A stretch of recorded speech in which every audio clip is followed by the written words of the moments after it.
Welcome to the English with Kirsty podcast from www.englishwithkirsty.com. Here I'll be sharing with you tips, information and other learning resources so that you can improve your business English.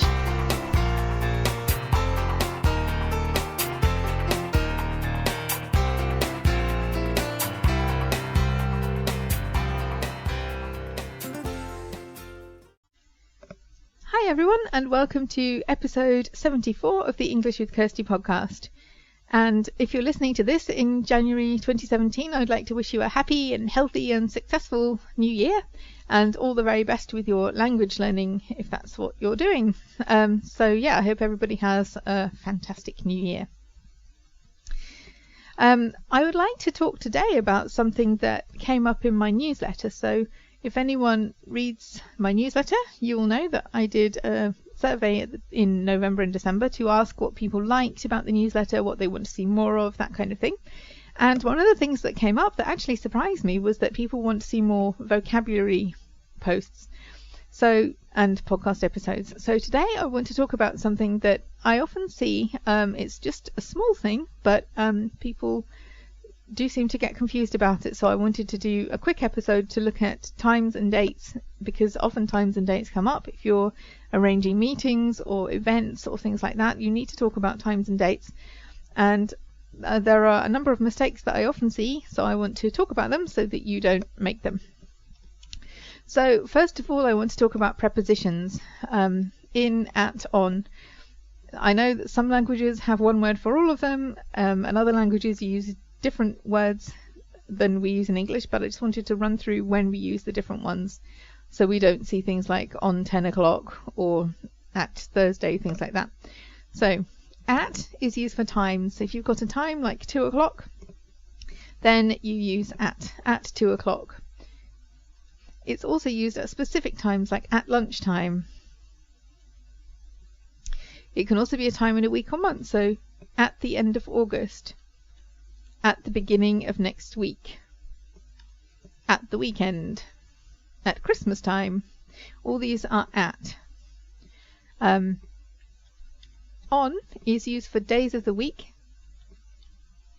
and dates. So on Thursday, on Monday, on 28th of March. In is used for months and years, but also specific times of the day. And I know that's confusing because we had at, but so the times, the years are easy. So in 2008, that's fine. In September for a month. And then we also have things like in the evening, in the morning. And they're just things that you need to remember. So it's not at the morning, it's in the morning. Okay, moving on from there to dates. There are two main differences in terms of dates. If you decide that you want to write in British English, and if your spelling is British English, then it's good to use the British English date format, because otherwise it's just confusing if you have one set of spelling and then use the format for the other type of date format. So in British English we put the date first, and then the month, and then the year. So 13th of January 2017, which we can also write as 13/01/2017 or just 17. In American English, it's the other way around. So January 13th, 2017 or 01/13/2017. So the American way puts the month first. And with something like the 13th, you can tell there's no confusion because there's no 13th month, there's no 27th month. So if you see something in a date format that you don't usually use, then it's clear. The problem is with something like 04/03/2017. For us, it's the 4th of March. For Americans, it's the 3rd of April. And if you're writing for an international audience who may get that wrong or may not understand exactly what you mean, I usually write the month out rather than using numbers, because I don't want people not to turn up to my event in March because they think it's in April. So know the way that you want to write, the date format that you want to use, but also if you're writing for an international audience and there could be confusion, sometimes it's just easier to write the date out in a word. If it's something like 0403 or something like that, where it could be either March or April depending on how you read it. So just speaking of dates, we say 4th of March sometimes, but you don't need to write the of. So when you're writing it, 4th March is fine. You don't need to write that of in there. Okay, and then talking about times, there seems to be this myth that people in the UK don't use the 24-hour clock, and people seem to think sometimes that they need to translate things out of the 24-hour clock into the 12-hour clock so that people in the UK will understand it, and that's not true.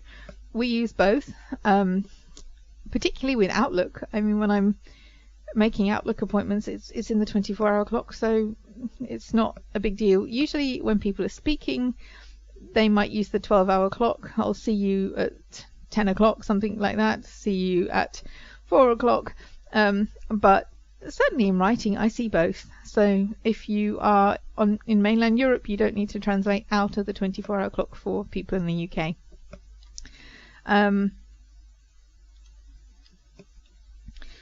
If somebody says something like, can I have a meeting with you at 3 o'clock? We don't say 3 p.m. because unless there's some really complicated calculations with different time zones, nobody's going to ask you for a meeting at 3 o'clock in the morning.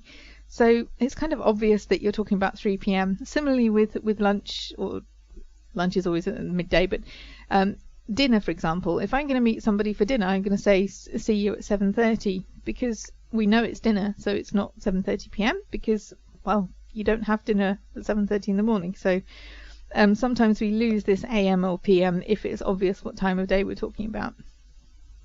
But if you want to use it, then fine, use it. That's okay. But I would say if you choose the 12-hour clock, then you have to use that all the way through your document. It's really confusing when people start in the 12-hour clock and then move into the 24. It just looks messy. So make a decision and stick with it so that it looks consistent all the way through. Another thing that I see sometimes is people using a clock when they shouldn't. So it's not 1:30 o'clock. It's 1 o'clock, 2 o'clock, 3 o'clock because it's on the hour. But for anything else, 1/4 past, 1/2 past, 1/4 to, we don't use the o'clock. It's only for the full hour. And the final thing is 4:30, for example, is 4:30. And I know that in some, well, certainly in German, 4:30 is 3:30, but in English it's not. It's 4:30 the hour. So if somebody wants to meet you at 4:30, then it's 4:30.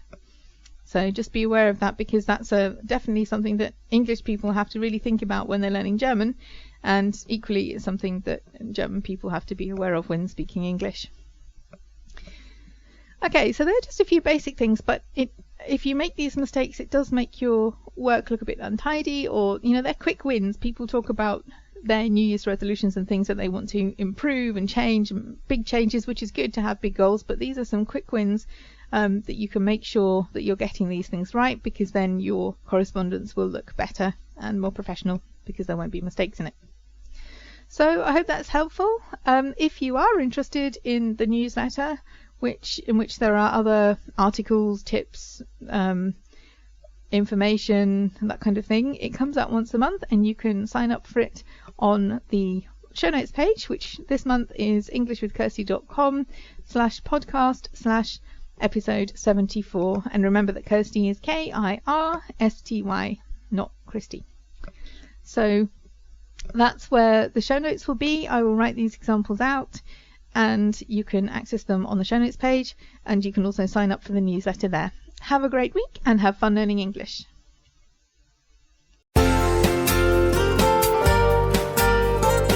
I hope you enjoyed this episode of the English with Kirsty podcast. If you have any questions or comments, my email address is kirsty@englishwithkirsty.com, or you can go to www.englishwithkirsty.com/podcast, where you'll find information about the individual episodes.